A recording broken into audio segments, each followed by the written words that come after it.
Dernière nouvelle de Sonko Ousmane au Sénégal. État de santé plutôt préoccupant au point que son parti, le PASTEF, décide d'évacuer son président à l'étranger pour des soins. Mais de quoi souffre Sonko? Ai-je demandé à un journaliste sénégalais peu avant le début de cette émission. Sa réponse sous forme d'une boutade résume la situation sur place. Sonko, me dit-il, souffre peut-être d'une nouvelle maladie qu'on peut appeler violence politique. Sonko, le trouble fait du possible troisième mandat de Macky Sall, c'est le sujet du forum de cette semaine pour lequel nous avons fait appel à deux poids lourds habitués de ce plateau. J'ai le plaisir et l'honneur de vous présenter Maître Eric Emmanuel Sosa. Maître, bonjour. Bonjour, Gilles Boko. Maître Eric Emmanuel Sosa, avocat au barreau de Lomé qui nous revient tout fraîchement d'un voyage. Vous étiez où? J'étais dans la sous-région. Pour ne pas être indiscret. Avec lui, monsieur Soroyou Kegewe, c'est un ambassadeur, journaliste. Excellence, bonjour. Bonjour, moi aussi je reviens d'un voyage, mais tu ne le mentionnes pas. Hein? Parce que je suis allé à pied ou en voiture, lui il est allé en avion. Vous étiez dans votre causa natale. Voilà. J'espère que vous êtes bien ressourcé pour le forum pour lequel les téléspectateurs vous ont beaucoup réclamé. J'étais seulement Colina Chichao et de là on voit beaucoup et on voit loin. Merci. Voilà. Les fidèles téléspectateurs au Sénégal ou ailleurs, vos contributions sont attendues pour alimenter les discussions. Je vous rappelle le contact via WhatsApp, plus 228 96 46 10 31. Plus 228 96 46 10 31. Ceux qui sont au Sénégal, dites-nous comment se porte Ousmane Sonko. Est-ce que vous pensez de la saga judiciaire lancée contre lui? Voyez-vous derrière ces procès les mains du gouvernement sénégalais ou de la France, les tensions jusqu'où elles vont déboucher? Vos contributions seront les bienvenues. Je commence avec vous, Maître Eric Emmanuel Sosa. Beaucoup pensent que les procès lancés contre Sonko sont des procès politiques. Mais de façon générale, aidez-nous à comprendre quand peut-on considérer qu'un procès est politique? Bien, c'est vrai qu'on fait beaucoup d'amalgames en ce moment et ce n'est pas uniquement au Sénégal. Lorsque quelqu'un a maille à partir avec la justice, c'est-à-dire qu'il lui est reproché des faits qui sont pénalement répréhensibles, dès lors que la personne a un rôle politique, il est de bon ton de considérer que le procès qui lui est fait relève d'un acharnement politique parce que, en fait, les gens facilement politisent eux-mêmes le procès parce qu'ils veulent écrire leur propre mythologie. C'est-à-dire que s'ils sont des victimes, ils ont la sympathie d'une majorité de la population qu'on peut manipuler à souhait, à qui on peut faire croire tout et n'importe quoi, et qui est prête, parce qu'elle a des ressentiments contre le pouvoir, à rallier celui qui se présente comme le martyr. C'est-à-dire qu'en fait, on écrit sa propre mythologie. Un procès politique est un procès qui, par définition, est fait à un homme politique pour un fait qui a un caractère purement politique. Par exemple, quand on parle pendant la période révolutionnaire en Chine, on faisait procès à des gens pour tiédeur révolutionnaire, c'est-à-dire que le procès lui-même est conçu à propos d'un fait qui est purement politique, c'est-à-dire qu'on lui reproche, en fin de compte, un comportement politique qui, selon ses accusateurs, n'est pas suffisamment en ligne ou à diapason avec ce que devrait être le credo politique du moment. Par exemple, on faisait procès à des gens pour haute trahison parce qu'ils ont dit quelque chose qui n'est pas dans la ligne du parti unique à l'époque. Souvent, c'est dans les partis uniques que l'on trouve les procès politiques. Enfin, dans des pays totalitaires, qu'on avait des procès politiques. Rarement dans les démocraties, on a des procès politiques. Parce qu'en démocratie, justement, vous êtes couvert par l'immunité en tant que politicien pour dire ce que vous avez à dire. C'est-à-dire la parole d'opposant est une parole politique protégée et ne peut pas déboucher sur une poursuite politique. En revanche, lorsque vous commettez un fait de droit commun qui est poursuivi pénalement, ce n'est pas un procès politique parce que vous êtes politicien. Et c'est là où les gens, certains hommes politiques, par habileté, par malice, utilisent eux-mêmes la judiciarisation de leurs faits, de faits politiques de faits judiciaires qui leur sont reprochés, en politisant justement le procès qui leur est fait. Et c'est ça vous voyez, moi-même je suis tombé dans l'amalgame qui est fait en général. C'est-à-dire que, quand un homme politique se fait reprocher un fait de corruption, il dira plus facilement, c'est un procès politique que l'on me fait parce que moi, je ne suis pas le seul à être corrompu, les autres le sont aussi, mais on ne va pas les arrêter. Oui, c'est vrai dans une certaine mesure. Pour rentrer dans le vif du sujet, si on prend un cas concret, le cas Sonko, Oui. Qui a sur son dos 2 procès. Le premier qu'on peut appeler le procès Adji Sarr, Oui. Une tentative de viol dans un salon de massage qui aurait mal ou bien tourné. Et le deuxième procès pour diffamation contre un ministre, l'actuel ministre du Tourisme, qui était ministre, je crois, de la Jeunesse et de l'Emploi. Oui. Est-ce qu'il s'agit de procès politiques? Mais absolument pas. Non, disons-le tout net. Écoutez, la première affaire est une affaire de mœurs. Dans un salon de massage, où est la politique? C'est-à-dire que vous êtes invité à venir répondre d'un fait, d'une accusation portée à tort ou à raison par une personne qui n'est pas politicienne et qui se dit victime d'un comportement qu'elle considère comme étant attentatoire à son intégrité physique. Oui, mais mettons sur ça. Attendez. Parce que vous êtes un homme politique, vous venez dire c'est un procès politique, c'est un complot. Vous n'avez même pas eu le courage d'aller répondre du fait d'être confronté à la personne devant un procès normal où les gens ont pu entendre les témoignages, entendre la version que donne la victime, confronté à la vôtre pour dire que effectivement les faits qui sont reprochés peuvent recevoir la qualification de viol. Dans l'autre affaire, il s'agit d'une diffamation supposée par un homme politique, celui-là, qui dit qu'on a porté atteinte à son honneur en prétendant qu'il a été corrompu. Et celui qui est accusé d'être le diffamateur se trouve être Ousmane Sonko. Et il vient dire que c'est un procès politique. Là encore, je dis, on verse un peu facilement dans la démagogie en politisant justement un procès qui n'en a pas besoin. Ouais, je vais revenir à vous tout à l'heure. Le temps de demander à Sogoyou Kegewe si là, il n'a pas le sentiment qu'il y a une forme d'acharnement judiciaire contre Ousmane Sonko. Bon, on dirait que par hasard, le nom Sonko et sa tête attire comme un aimant des procès. Parce que quand on parle d'un salon de massage, qu'est-ce qu'on fait dans les salons de massage? Une fille vertueuse ne va pas dans le salon de massage. On sait ce qui se passe. Il y a des pays qui sont devenus célèbres pour leur salon de massage, comme la Thaïlande. Tous les touristes qui se déversent sur la Thaïlande, c'est pour bénéficier des douceurs des salons de massage. Savez-vous comment on masse les gens? Mais on te met pratiquement à poil. Les filles même qui massent, mais elles ne sont pas en combinaison de pilote de chasse. Est-ce que vous voyez? Donc ça, c'est un problème. Comme par hasard, comme Sonko commet la maladresse.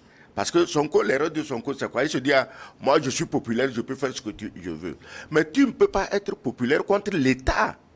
Le pouvoir de l'État, c'est le pouvoir suprême. Je dirais même le pouvoir divin. Donc il faut savoir parler. Tu sais toi-même qu'on te cherche et tu t'attires toi-même des embrouilles. Donc l'histoire de viol de Adji Sarr, c'est absolument rien.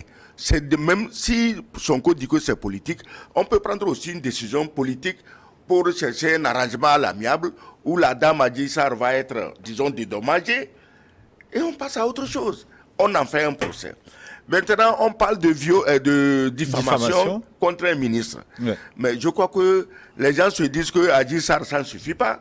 Il faut ajouter quelque chose dans la corbeille pour alourdir le cas de Sonko. Demain, je ne serais pas surpris qu'on lui fasse un autre procès pour violence contre les policiers qui, eux, l'ont violenté au vu au-dessus de tout le monde en direct à la télévision. Mais de tout ça, je dis que Sonko commet trop d'erreurs d'appréciation de la situation. Tu veux être président après Macky Sall. Tu as quel intérêt à vilipender Macky Sall matin, midi, soir, à dénoncer des cas de corruption de Macky Sall dans son gouvernement avec ses parents, à menacer littéralement la France en direct. C'est pas malin. Tu veux devenir président du Sénégal, tu continueras. La politique, c'est une... Mais c'est ce qui a fait sa popularité. C'est ce que certains appellent une mais forme si de tu populisme. veux, oui, le populisme, on connaît. Ben, même chez nous, si on connaît. C'est-à-dire que si tu fais des promesses à 2 sous et tout le monde applaudit, mais tu n'as qu'à savoir qu'une promesse à 2 sous n'ira jamais loin. Les gens n'ont qu'à réfléchir. Maintenant, on voit, vous avez vu, hein, quand on dit Sonko veut manifester, on a l'impression que tout Dakar, sinon tout le Sénégal est dans la rue. C'est bien. Mais aujourd'hui, plus de 2-3 millions de personnes se sont déversées dans les rues à Paris. Est-ce que Macron a changé d'un iota sa conduite, la ligne de sa politique? Non. Donc, rassembler les foules dans la rue n'est pas une garantie, disons, de succès. On peut défier la loi, mais vous n'avez pas, en tant qu'opposant, aussi à diffamer des ministres. Un ministre, il est comme vous. Quel intérêt vous avez à le diffamer?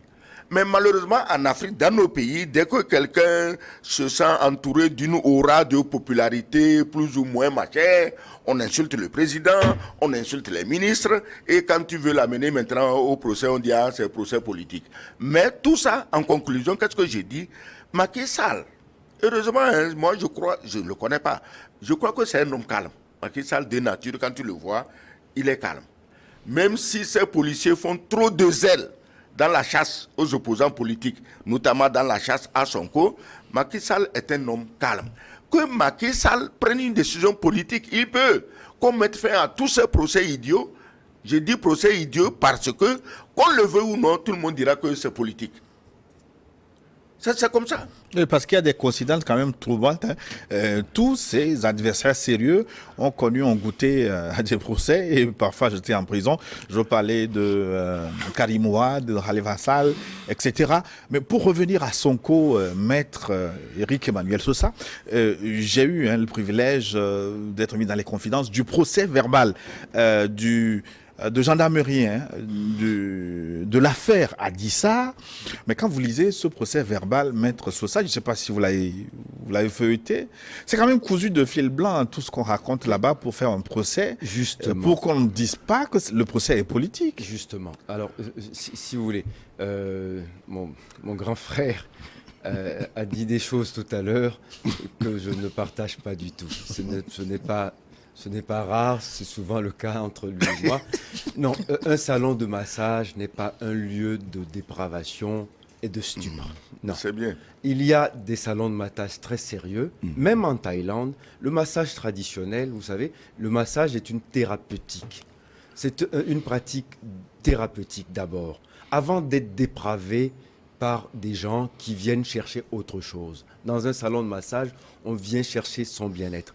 Et il y a des masseuses qui sont habillées en kimono, qui vous massent de la tête aux pieds, toutes les articulations et toutes les terminaisons nerveuses, sans jamais avoir de sollicitation d'ordre sexuel.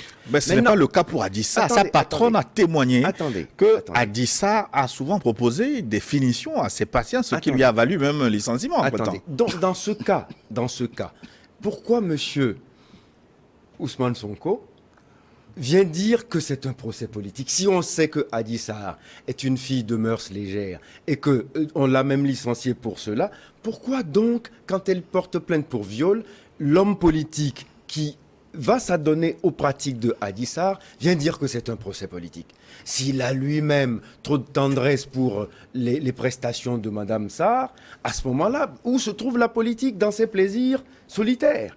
Ou ses plaisirs en duo avec Madame Adji Sarr? C'est la raison pour laquelle je dis, mettez la politique hors de tout ça. Si vous avez des problèmes de mœurs, réglez-les avec vous-même d'abord et avec ceux qui vous accusent. Mais ne venez pas dire que c'est politique. Ouais. C'est pour ça que je dis, il y a un amalgame dangereux. Alors qu'on vous demande de venir en justice pour répondre d'une accusation qui est portée par une citoyenne lambda, que c'est un complot politique. Oui, mais une citoyenne lambda avec qui vous avez souvent passé de bons moments qui subitement parle de viol, est-ce que ça ne vous inquiète pas attendez. En tant qu'avocat? Moi, sincèrement, le procès en viol, je dis à ce moment-là, confrontons les faits et faisons la part des choses. Si monsieur Ousmane Sonko n'a pas violé cette personne, qu'il vienne démontrer, mais de façon très simple et claire, la façon dont la pratique du massage se passait dans ce salon et qu'on en finisse. Mais on ne va pas mettre le Sénégal à feu et à sang parce que quelqu'un va prendre plaisir avec une masseuse et vient dire après que c'est un complot politique quand la masseuse vient dire qu'on l'a menacée avec une arme et que on l'a à chaque fois violentée. Je n'en sais rien et je ne suis pas allé dans le secret de ce salon de massage. Je n'ai pas envie de rentrer dedans, mais qu'on ne nous dise pas que c'est un complot quand cette fille vient porter plainte. Enfin, il a le droit de se défendre. Oui, elle a le droit de... Mais elle a porté plainte comment? Et pourquoi quand cette fille anonyme à Dakar, mais tout le monde connaît Dakar, c'est une grande ville, c'est plein de très très très belles femmes. Ah, on est d'accord. Alors, quand une sort on ne sait d'où et dépose plainte pour viol, contre qui? Contre le premier opposant, mais on n'a pas besoin de lunettes ou de microscope pour voir la politique derrière. Oh. Parce que dès qu'elle a déposé plainte, on sent qu'elle a été cornaquée par des gens. Parce que une Adji Sarr, c'est qui avec Ousmane Sonko? Un procès comme ça devait avoir lieu dans un quartier de Dakar. Personne n'en serait informé. Si M. Sonko se prêtait calmement au jeu de la justice. Mais Sonko a déjà vu que Adji Sarr est manipulé et qu'il est déjà même condamné avant le procès. Parce qu'il faut à tout prix le sortir. Il faut à tout prix le sortir de la course à la présidence. C'est tout. On connaît l'objectif du procès politique. Vous savez. Oui, mais Maître Sosa, est-ce que vous savez que le gendarme qui a rédigé le procès verbal a dénoncé les pressions qu'il a reçues? Il a même déposé son tablier. A subi beaucoup de menaces. Vous savez quoi? Un viol, ce sont des faits. D'abord, d'accord? Il faut articuler ces faits et voir où s'est trouvée la contrainte. Si il n'y a jamais eu de viol entre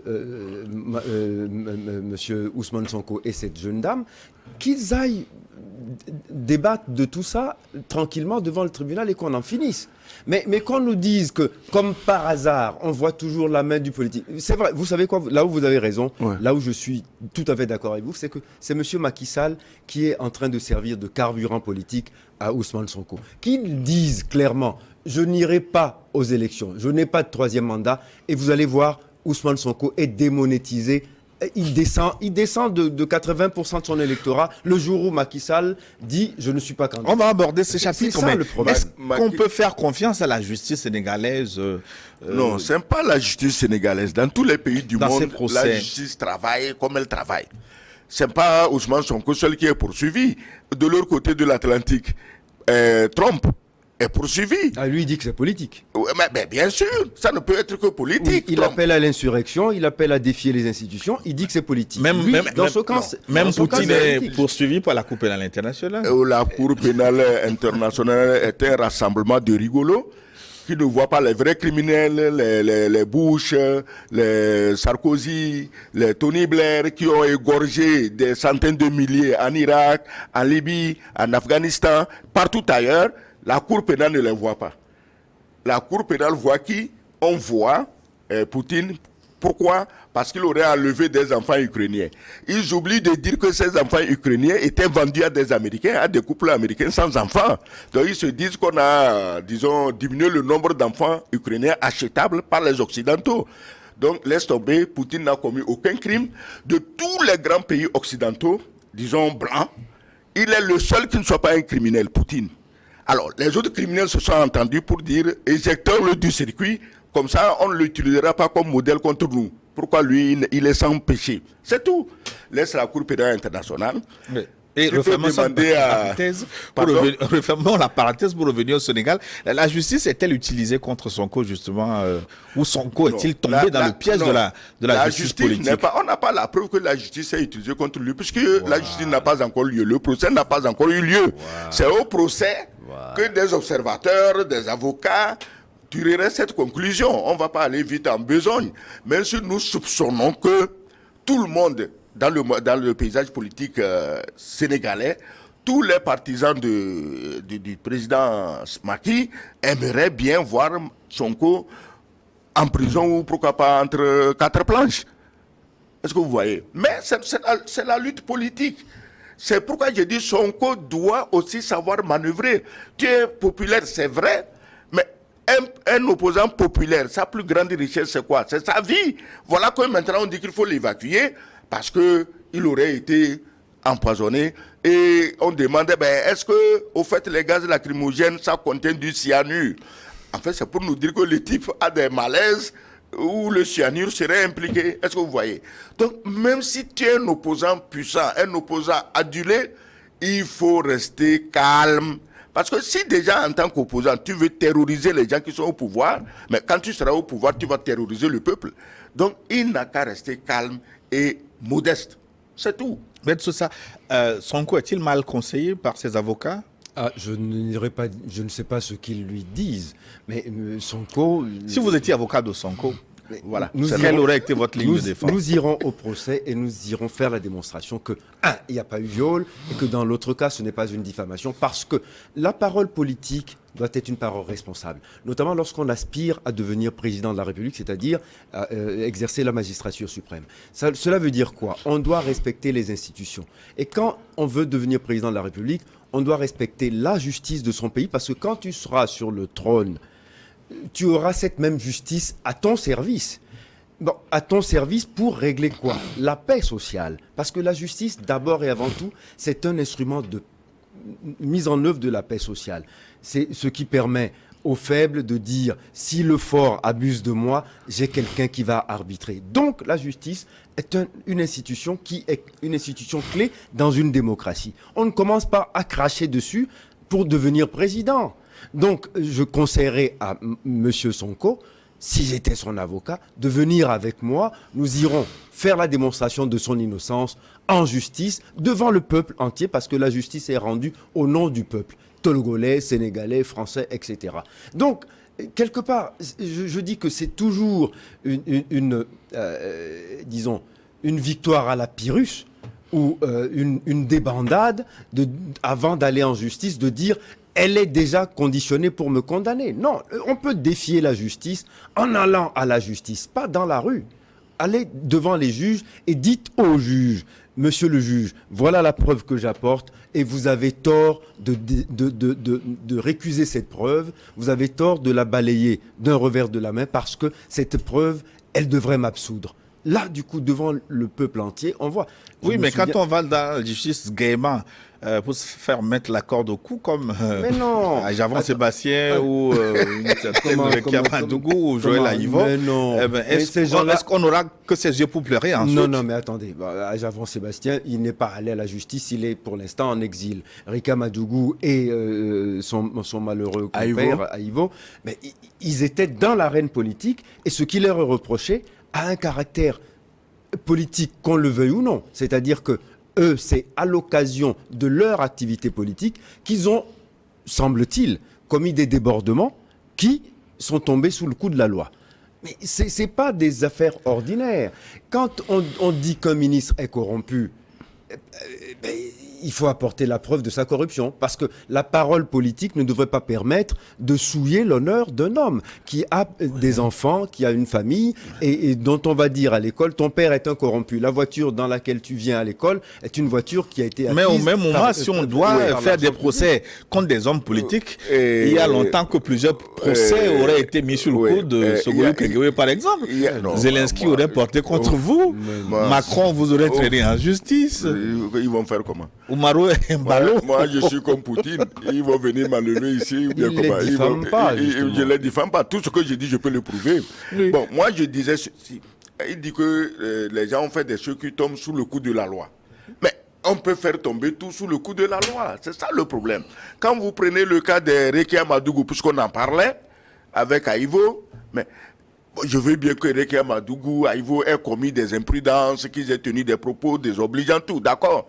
Mais qu'on veuille nous faire croire que cette femme serait impliquée dans le recrutement de terroristes, mais quand même, celle-là on la connaît, elle ferait tout sauf le terrorisme. Mais bon, comme on le dit, dès que tu te présentes au tribunal, le tribunal, les charges sont conçues par quelqu'un.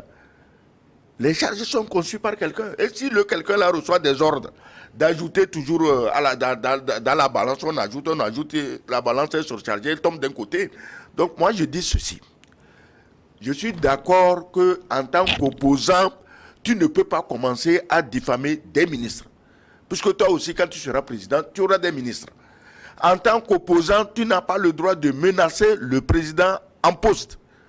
Ah, si je suis élu, bon, on va les arrêter tous. Lui, son petit frère a eu l'argent avec les gens de Total. Total, c'est qui? C'est la France. Oui, justement. Tu ne peux pas menacer Total. Sonko veut rebattre les 4 avec la France. Cette posture peut-elle lui valoir des ennuis, notamment Assimi Goïta a judiciaires? rebattu les cartes avec la France. Il n'a pas eu à crier sur les toits, je vais en finir avec ça, la France, non. Il est venu, il travaille, le peuple le suit, le peuple le soutient et il avance. Sonko n'avait qu'à se taire, à se faire élire comme président. Et quand tu es président, tu prends les décisions comme tu l'entends. Mais quelqu'un est encore président devant toi et tu le menaces. En tout cas, moi, si je suis président, tu ne peux pas me menacer. Ah oui, je ne vais pas te laisser faire. Tu vas me menacer, je vais me taire. Parce que tu n'es pas encore président, tu me menaces. Le jour où tu seras président, mais tu vas me passer les menottes. Personne n'accepte ça. Si en Afrique, nous ne savons pas ménager des portes de sortie au chef d'État en place, mais on n'aura jamais de démocratie. Donc Sonko commet-il des erreurs de jeunesse? Est-ce que c'est des erreurs de jeunesse? C'est pas un enfant et puis il est dans le monde politique depuis longtemps. Il devait avoir des conseillers un peu plus réfléchis. Moi, à sa place, je fais tous les bons discours pour Macky Sall. La France, c'est mon ami. Je vais dire à Total que moi, si j'arrive au pouvoir, je vais vous donner même plus que ce que Macky Sall vous a donné. Et rien ne m'empêche, quand je serai au pouvoir... Mais reste à savoir si ce discours peut faire sa popularité. S'il ne fait pas ça, il ne peut pas devenir président du Sénégal. Il ne peut pas. Mais tout ça, les rumeurs de troisième mandat de Macky Sall alimentent-elles les tensions juridico-politiques au Sénégal? Absolument. C'est la cause de tous ces troubles. Parce que, en réalité, Macky Sall, logiquement, terminant son deuxième mandat, devrait être hors du jeu politique. Je parle en termes de compétition à l'élection présidentielle à venir. En 2024, on devrait avoir justement à débattre d'une nouvelle offre politique. Macky Sall devrait déjà avoir calmé le jeu en signalant qu'il n'est plus concerné par cette élection. Ou alors concerné parce qu'il a un poulain et qu'il défend son poulain. On peut comprendre ça. Mais venir encore entretenir le suspense, alors que normalement, constitutionnellement, bon, c'est vrai qu'il peut toujours venir dire que, d'après la constitution sénégalaise, rien ne l'empêche de se présenter. On a trouvé des cracks. Oui, mais à chaque fois qu'une constitution est retouchée, est-ce qu'il s'agit d'une nouvelle république? On a trouvé des cracks de droit constitutionnel pour nous expliquer que le troisième mandat de Macky Sall serait parfaitement légal. Personnellement, je ne veux pas faire uniquement dans le juridisme abscon pour dire que on devrait pouvoir justifier un troisième mandat de Macky Sall. Le troisième mandat de Macky Sall serait un péché politique. Point. Même si juridiquement c'est permis, ce serait un péché politique. Alors à partir de ce moment-là, Macky Sall n'a qu'à calmer le jeu en tranquillisant le sommeil des Sénégalais en disant mes chers compatriotes, cette affaire-là n'est plus la mienne. Comme ça, Sonko saura qui est garçon devant lui. Aujourd'hui, c'est facile pour lui de dire, comme Macky Sall a sur son nom tous les ressentiments de toutes les frustrations des Sénégalais, Sonko, se présentant comme son ennemi premier, devient finalement une marchandise politique acceptable. Donc du coup, il a du crédit. Alors que, en réalité, si Macky Sall n'est plus dans le jeu, Sonko, je vous dis, il est démonétisé le jour d'après. Mais, il ira régler ses problèmes la de CEDEAO massage. laissera-t-elle faire un troisième mandat après l'exemple difficile de la Guinée avec Alpha Condé? Macky Sall et Sonko, c'est quoi? Sonko dit Macky Sall ne doit pas être candidat et Macky Sall cherche tous les moyens pour que Sonko ne soit pas candidat. On en est là. Voilà. Je ne suis pas candidat, tu ne seras pas candidat. Ok, on en est là. On peut calmer le jeu. Vous avez parlé des ressentiments des Sénégalais contre Macky Sall. Macky Sall n'a pas laissé que des ressentiments. Moi, je connais des Sénégalais avec qui j'ai échangé. Ils disent, mais Macky Sall, durant les 2 mandats, a construit le Sénégal, a réalisé plus que tous les autres présidents réunis avant son arrivée au pouvoir. Voilà un point positif. les ressentiments, c'est quoi? C'est que moi, j'attends dans les coulisses, je veux être président, ça ne vient pas vite. Mes amis qui veulent être ministres, sénateurs, ambassadeurs, ils s'impatientent, tout le monde piaffe d'impatience dans les coulisses. Mais ce qui est Bon, légitime. c'est légitime, naturellement. Est-ce que quelqu'un a dit que ce n'est pas légitime? Mais il ne faut pas créer la mort et les violences dans la rue. Moi, je suis contre toute forme de violence politique. Si vous êtes contre toute forme de violence politique, ça dit que vous devez être contre les causes de ces formes de violence politique. Et les causes, c'est justement les entourloupettes pour se maintenir Non, au pouvoir. pour le troisième mandat de Macky Sall, jusqu'à nouvel avis, je ne l'ai jamais entendu dire qu'il veut un troisième mandat. Est-ce qu'il l'a dit? Est-ce qu'il l'a dit? Quelqu'un est au palais et puis quelqu'un est ailleurs, il se dit que l'homme du palais a en tête qu'il va faire troisième mandat et puis on met le feu à la poudre. Non. Qu'on laisse Macky Sall se déclarer candidat. Macky Sall n'a jamais dit je veux un troisième mandat. C'est ces mousquetaires qui disent, comme l'a dit Maître, que bon, juridiquement, on lui dit non, c'est pas le dernier mandat, qu'il peut ajouter un mandat. Ce silence est interprété autrement. Est-ce qu'il ne gagnerait pas à, comme Maître le dit, à prendre la parole publiquement pour dire je ne suis pas candidat, pour calmer les jeux et éviter les violences que vous n'aimez pas? Non, attends. Si moi je dis chaque fois que Sonko mobilise, j'ai du vertige. Je dis mais comment un seul homme peut faire sortir de telles foules dans les rues de Dakar? Donc, mathématiquement, on se dit, dans un duel Sonko-Sall, Sonko va gagner. Alors, cherchons à organiser les élections d'une manière transparente et que Sonko gagne. Parce qu'il a vraiment de la popularité, ce gars. Je ne sais pas comment il a réussi à le faire, mais il l'a. Maintenant, comme le disait Maître, si Macky Sall ne donne pas une position claire et que les gens le soupçonnent, tous ceux qui sont contre Macky Sall vont grossir les marcheurs dans la rue, les rangs des marcheurs dans la rue. Mais Macky Sall, une chose est sûre, moi je crois que troisième mandat, il le veut bien, mais je ne veux pas parler en son nom. Non mais bon, c'est vrai, c'est ce que je disais, Macky Sall est le carburant politique de Ousmane Sonko. Ousmane Sonko était député, maintenant maire de Ziguinchor. Ce sont des positions politiques qui sont appréciables et qui peuvent permettre et légitimer sa candidature comme futur président de la République. Mais Maître, je vous demandais si la CEDEAO va laisser faire un troisième mandat après l'expérience. S'il vous plaît, laissez-moi bien rire. Elle était où la CEDEAO au moment du troisième mandat de Monsieur Ouattara et où elle était quand Alpha Condé... Finalement, des mauvaises jurisprudences. Donc, est-ce que... Attendez, la CEDEAO, elle n'a plus de leçons à donner à personne. Elle n'a aucun moyen d'empêcher ça. Elle a en son sein des gens qui sont pires que troisième mandat. Alors, qu'est-ce que ça va venir nous dire? La CEDEAO ne fait pas peur à Sonko. Hein. Je crois que Sonko ne connaît même pas l'adresse de la CEDEAO. C'est pas là le problème. La CEDEAO. Mais j'ai dit au moins 1000 fois ici que ça n'existe pas. C'est un machin que la France utilise comme épouvantail contre les chefs d'État de la CEDEAO qui ne sont pas dociles. Il n'y a pas de CEDEAO. Sinon, le minimum. Mais il est où le président actuel de la CEDEAO? C'est un ballon, non? Il n'est pas loin du Sénégal. Le minimum serait de dire, OK, la CEDEAO va envoyer une délégation pour aller voir qu'est-ce qui se passe et chercher les voies et moyens de sortir de la crise. Et rien. Un ballon est omnibulé par la constitution du force anti-putsch, alors que sous ses yeux, un putsch est en téléchargement à Dakar. Parce que quand il y a les violences, les putschistes potentiels sont en train d'aiguiser leurs armes dans l'ombre. Le jour où ils sauront que la situation est assez fermentée, ils sortent sachant que tout le monde va applaudir. S'il y a des morts, des casses, les gens vont dire non. Autant privilégier la voie de la paix. Mais la CEDEAO ne fait rien, elle ne dit rien, alors qu'elle aurait dû faire. Mais comme la CEDEAO est morte depuis longtemps, mais tout le monde s'en moque. Il n'y a pas de CEDEAO. Elle est en mort cérébrale, pas morte complètement. Elle est morte, non, elle est morte parce que, regarde, l'histoire de Tunisie. Oui. Mais la CEDEAO fait quoi? On envoie un ballot. Ce n'était même pas un ballot qui devait aller, c'est le secrétaire général de l'OUA, l'Union africaine, l'UA, parce que ça concernait tous les Noirs.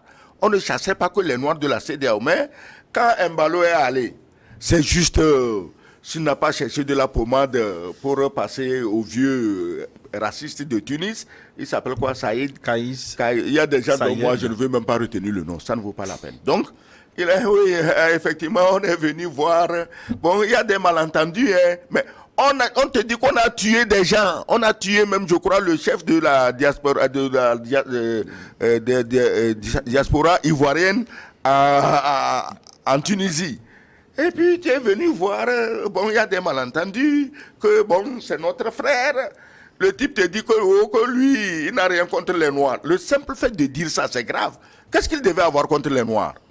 Donc, non, mais il a dit pire. Il a dit qu'il a des amis africains. Voilà. Comme si lui-même n'était pas. Il n'est pas africain. Voilà. Il a des amis africains et quand la BAD était à Tunis, il avait beaucoup de voisins et d'amis qui sont africains. Donc toi, Mbalo, tu écoutes ça et puis bon, tu reviens tout content. Tout comme tu es toujours content de serrer la main à Macron. Mais la CEDEAO, oubliez ça, s'il vous plaît. Oubliez, parce que ça va nous donner des crises cardiaques. Mais Maître Sousa, l'état de santé de Sonko, selon son parti, est préoccupant. Je ne sais pas si on peut faire de la politique fiction. Ça recommence. Recommence. C'est-à-dire que, en fait, l'argument de l'ordonnance pour fuir ses responsabilités, ça devient trop facile. C'est-à-dire que, en fait, bon, voilà. Donc quelqu'un a été... Mais est-ce qu'on peut fuir son pays si on veut si on est candidat et si on veut briguer le mandat là, en 2024? Mais c'est toujours plus facile d'aller crier sur les plateaux de télévision en France ou ailleurs que de le faire à Dakar. On connaît trop ça. C'est-à-dire que dès qu'il y a un problème, on devient malade et naturellement... Mais attendez, quand il expose des Sénégalais par milliers au gaz lacrymogène, ceux-là, ils vont être évacués par qui? Lui, en ce moment, ils sont en train de plaider son évacuation sanitaire parce qu'il a respiré trop de gaz lacrymogène et il serait asthmatique. Parmi les gens qui sont gazés tous les jours et qui meurent même sous les balles des forces spéciales sénégalaises, il y a des asthmatiques qui s'occupent de leur cas. On veut devenir président, on met le pays à feu et à sang d'abord. Mais non, c'est ça que je trouve absolument indéfendable. Vous voulez devenir président, prenez les voies normales. Attendez, Mandela, on l'a accusé de terrorisme. D'abord, le professeur d'Irivonia, c'est d'abord du terrorisme. Et il a écopé d'une peine d'emprisonnement à vie. Mais il a tenu et il n'a jamais plaidé non coupable. Il a dit... Je suis coupable parce que j'ai voulu défendre mon peuple contre ce que vous êtes en train de lui faire faire. Vous appelez ça terrorisme, je ne reconnais pas cette qualification. Voilà un homme politique qui sait ce qu'il veut. Et ces gens-là, la prison leur fait tellement peur qu'ils se disent non, il faut avoir un peu de cran. Je ne crois pas que Sonko fasse semblant d'être malade. Quand Sonko va à l'hôpital, il est reçu par des médecins et c'est la parole de ces médecins qui doit être prise en compte. Sonko ne et son cas est si spécial qu'il faut l'évacuer. Je n'ai pas dit ça. Je dis si les médecins estiment que son cas est assez grave et demandent une évacuation, seulement je me demande où on va l'évacuer, pas en France. Parce que s'il va en France, c'est son cadavre qui va revenir. Donc il faut bien qu'il cherche un pays neutre où on peut le soigner sans arrière-pensée. Il n'ira quand même pas à Moscou, il n'ira pas à Washington. Non, maintenant, la Turquie et l'Arabie Saoudite sont devenues la mode. La Turquie et l'Arabie Saoudite seraient des portes de sortie, mais pourquoi pas Cuba? Cuba, ils ont une médecine très développée. C'est dommage qu'en Afrique, ici, on ne les prenne pas en compte. Parce que c'est un des pays où la médecine est la mieux développée. Mais après le traitement, il faudra lui trouver un salon de massage. Hein. Mais bon, dis donc, plus sérieusement. Pour la convalescence, ce massage est bienvenu, c'est vrai. Les pays africains, est-ce qu'ils ont intérêt aujourd'hui à créer encore ces discordes, ces dissensions internes, alors que la géopolitique offre une occasion pour chacun de se sortir du néocolonialisme et de s'attaquer au vrai développement, non? Ah mais là, vous prêchez un convaincu. On ne peut plus d'accord avec vous. Oui, c'est vrai. Il ne faut pas seulement aller sur les tréteaux et brailler que nous voulons en finir avec le néocolonialisme. Le moment du néocolonialisme est devant nous. C'est-à-dire qu'il faut saisir ce moment-là pour affirmer justement notre volonté de sortir du colonialisme et de tous ses avatars. Le problème, c'est que vous avez besoin d'hommes politiques de conviction. Sonko en est un, incontestablement. Sonko, à 49 ans, est un homme politique qui a démontré par son discours politique et l'offre politique qu'il propose qu'il a dans son agenda des moyens de lutter en tout cas pour l'instant dans le discours, contre le néocolonialisme et ses méfaits. Mais maintenant, la façon de prendre le pouvoir est autre chose. Donc, c'est pour ça que je dis, il faut pas croire que j'ai quelque chose contre Ousmane Sonko. Non, je dis bien, je fais un distinguo entre ce que propose le catalogue politique du PASTEF, et vous voyez, le parti de Sonko. Oui, le parti de Sonko et la coalition oui, Anscarme, oui. Ils ont une coalition qui propose quelque chose qui est assez séduisant. Maintenant, à l'œuvre, on verra ce qu'ils valent. Mais avant de le mettre en œuvre, il faut pouvoir conquérir le pouvoir. Mais comme vous l'avez dit, il faut le conquérir dans la paix, par des moyens légaux, par des moyens, on va dire, légitimes. La violence ne devrait pas en être, et appeler à l'insurrection parce que vous voulez arriver au pouvoir contre quelqu'un que vous pourfendez à longueur de journée ne me semble pas être le meilleur moyen.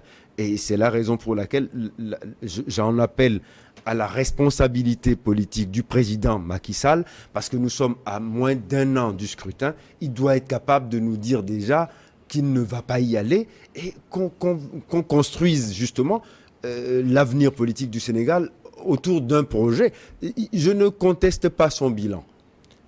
Il a fait effectivement mieux que tous ses prédécesseurs, c'est vrai. Abdoulaye Wade nous a déçus beaucoup, en nous égarant, en faisant du népotisme, etc. Macky Sall a failli le faire aussi, par certains côtés, et Dieu merci, la vigilance des hommes politiques sénégalais, dont Sonko, a arrêté ces élans népotistes. Mais il faut faire la politique autrement aujourd'hui. Oui, vous parlez de géopolitique actuelle. Mais le problème, depuis 1 an, 2 ans, les Africains avaient toutes les latitudes de sortir du carcan colonial dans lequel on les a mis. Poutine leur offrait l'occasion de s'en sortir. Ce n'est pas pour aller être adepte de Poutine, je ne dis pas ça. Mais ils ont l'occasion, parce qu'aujourd'hui, il y a quelqu'un qui peut empêcher qu'on exerce des abus trop flagrants contre nos pays. Mais personne n'en profite. On est là à bêler entre nous, mais qui est président, qui est opposant. Mais ce qui se passe, le Sénégal, c'est un pays phare. Mais regarde, est-ce qu'ils veulent profiter de la géopolitique? Non, ils n'en profitent pas. On a comme l'impression que c'est le Mali, tout doucement, qui continue par s'armer lourdement, former une armée très solide. Est-ce que ce sont... Oui, mais un pays ne peut pas être puissant s'il n'a pas d'armée. Même le Vatican a des gardes suisses. Comment vous voulez être un pays sérieux, respecté, si 2 ou 3 voyous bien armés peuvent venir nettoyer le pays, comme les Bob Denard, se promener de pays en pays pour faire des coups d'État? Nos pays doivent être armés. Leur faute, c'est qu'ils ne fabriquent pas les armes. Ils doivent aller les acheter et rien ne garantit qu'on leur vendra de bonnes armes. Sinon, le Mali s'arme, le Mali doit s'armer quand même. Quand tu as un territoire de 1 241 000 km², infesté de terroristes que l'OTAN a amené depuis la Libye pour semer chez toi, mais tu as tout intérêt à t'armer en conséquence. Donc, le Mali doit s'armer. Ce n'est pas seulement le Mali, tous nos pays doivent s'armer. C'est normal. Vous êtes là, et on vous donne l'argent. Le Mali l'a toujours dénoncé. On va acheter les armes. On dit non, notre argent ne va pas acheter les armes. Bon, en ce cas, donnez-nous les armes. Non, on ne vous donne pas les armes. Et quand on veut vous donner quelque chose, on va chercher dans les remises de la guerre d'Algérie et on sort quelques vieux fusils, quelques vieux chars à roues, mousquets, et puis on vous donne. Des arbalètes, et puis on vous donne. Non. Alors que les mêmes ont donné aux terroristes les armes les plus modernes, les plus sophistiquées. Le Mali doit s'armer et les pays de la sous-région doivent s'inspirer du Mali pour s'armer. Mais bref, pour clôturer cette première partie, la leçon à retenir, c'est que les opposants qui aspirent à la magistrature suprême dans les différents pays doivent faire preuve, comment je vais dire, de bonnes mœurs, de sérieux et de sérieux, de bonnes mœurs. Mais si je dois reprendre un opposant ne doit pas se faire mon frère, s'armer, pour moi, c'est pas de bombes et de chars. Les Africains doivent s'armer de savoir. dans tous les domaines. C'est d'abord ça. Le développement, c'est ça d'abord. Oui, mais en attendant Non, le non, savoir, attendez. il faut... Ah ouais, mais il faut combattre les Il faut se terroristes. défendre, Il faut combattre les terroristes. Mais les terroristes, comment on les a fabriqués? Les terroristes, c'est pas uniquement le Mali face à ses attaques, le Togo face à ses attaques. C'est tout le monde ensemble. Ouais. Donc quand on parle de s'armer, c'est pas chacun va aller au guichet pour acheter ce qu'il lui faut parce qu'il pense qu'il faut protéger son territoire. Il faut être capable de protéger l'intégralité du territoire de l'Afrique. Et ça, c'est pas un seul pays qui doit s'atteler pour protéger son petit territoire, parce que nous avons affaire à des ennemis qui n'attaquent plus des territoires, ils attaquent des régions entières. Mais ça, c'est un autre débat.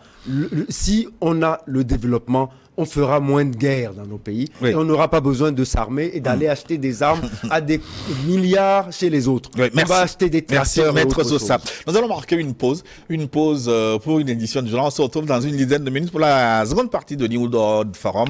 C'est la partie des téléspectateurs qui sont très nombreux à nous écrire déjà. Plus 228 96 46 10 31. À tout de suite.